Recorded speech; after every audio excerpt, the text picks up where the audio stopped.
What's going on YouTube, and welcome back to the channel. Before I get started, if y'all can hit that like and subscribe button, it'd be greatly appreciated. I am here in Allen, Texas.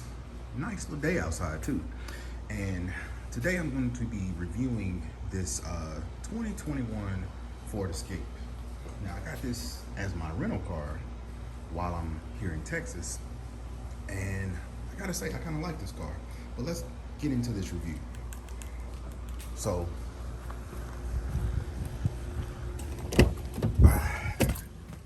sorry, the car is kind of dirty.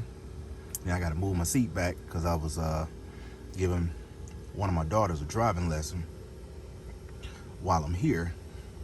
But anyway, let's get right to it. So this car is this car kind of reminds me of a like the steering wheel. Let's start here. This steering wheel kind of reminds me of a Volkswagen a little bit. That's just my opinion of steering wheel initially.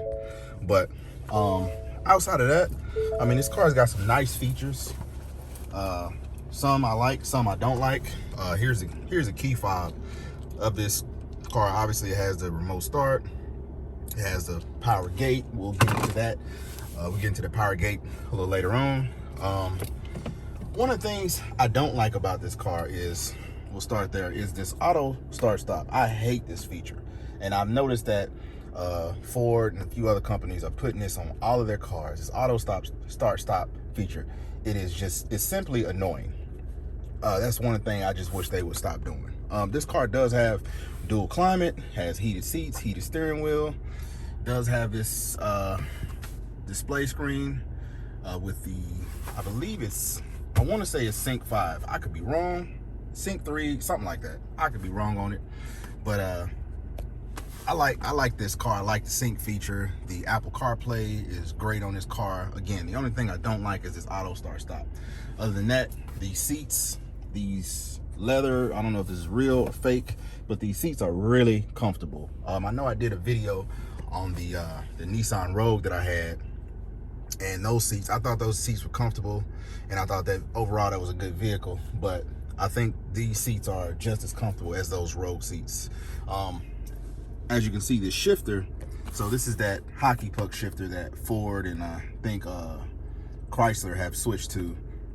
Chrysler's obviously got a little different design, but this shifter, at first I thought it'd be annoying, but I kind of like it. I mean, it doesn't bother me at all, actually. It's a nice little shifter. It's a nice feel, some good feedback to it.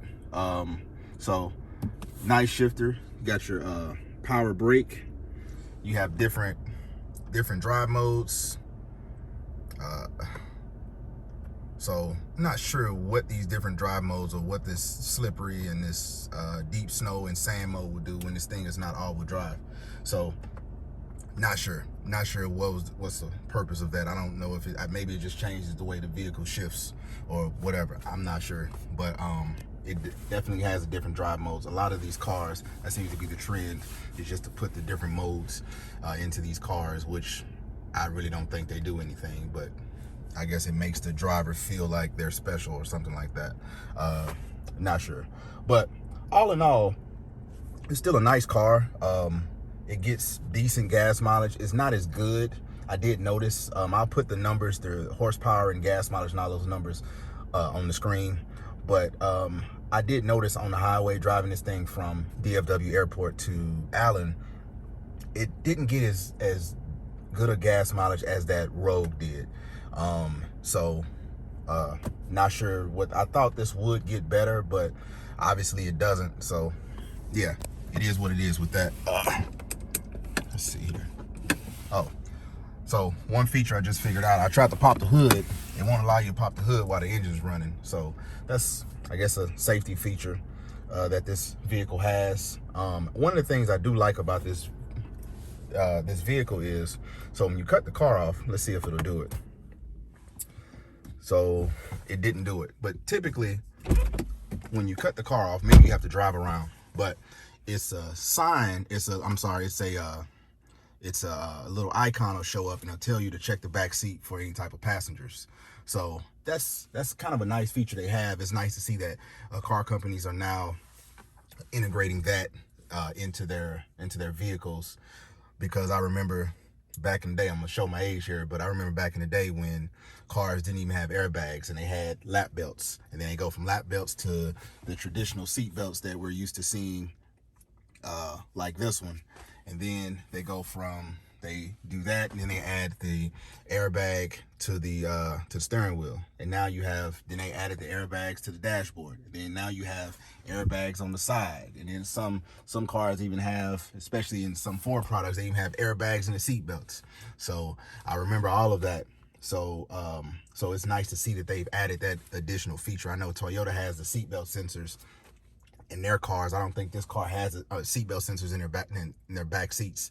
I don't think this car has that, but it does tell you to, hey, check to make sure you don't have anything in the back, so that you're not forgetting a child or anything like that, which is a wonderful feature to have. Let's try to open this hood. I'm gonna see if it'll let me do it. Oh, here we go. Maybe I just wasn't. So I guess I was wrong about that. You gotta have the door open to open the hood, because it won't let you pull it all the way with the doors blocking it. So you don't have to shut the engine off. You just have to have the door open. So let's get into this, see what the engine looks like.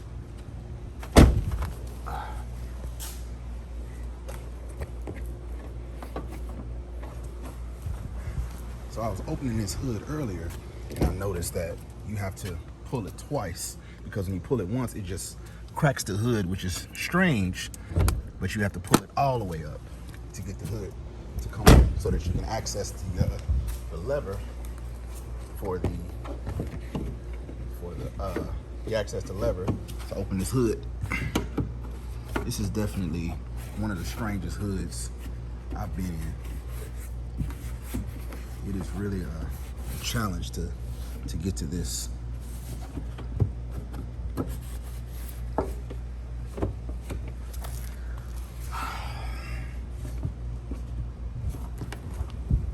Oh, you just pull it up. That's what it is. Okay. Now I got it. So here is this little bitty engine in all its glory. I'm not sure. I would definitely put it on the screen, but I'm not sure if this is an EcoBoost. I can only assume, since Ford sticks to EcoBoost and everything, that this is an EcoBoost. Not sure at this time, but I will definitely look this up and see.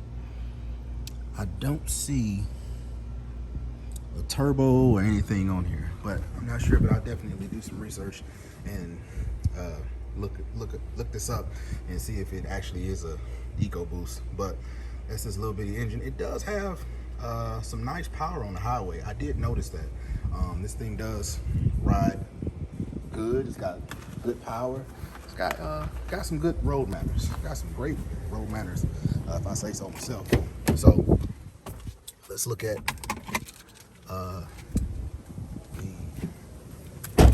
tailgate. Open this up.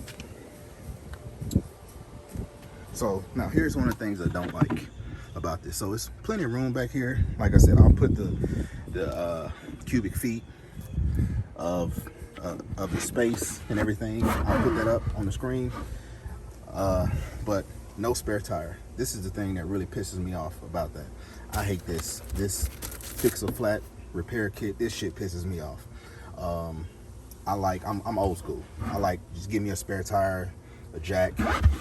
Give me the traditional stuff that's supposed to come with the car. So I'd rather deal with that than to deal with that. That just looks overly complicated than what it needs to be. If you're stranded on the side of the road, you don't want to have to deal with that. So, but other than that, here is the car. This is the other side of the car. Let's take a look at the back seat. So, some nice room back here in his back seats. Let's see.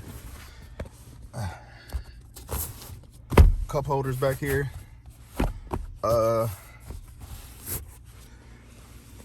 You got USB-C ports. You have AC vents. Nice little room, nice amount of room back here. So that I can say. But let's go to the driver's side.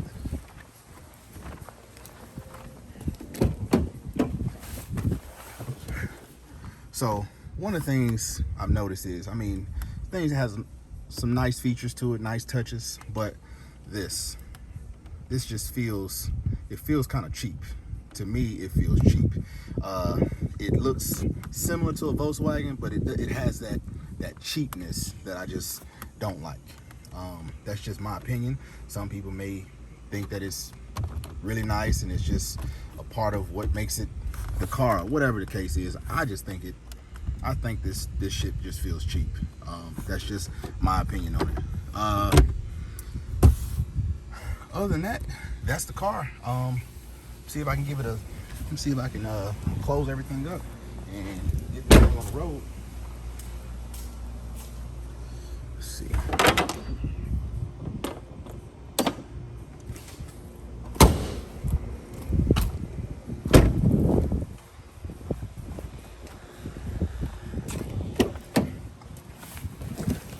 All right.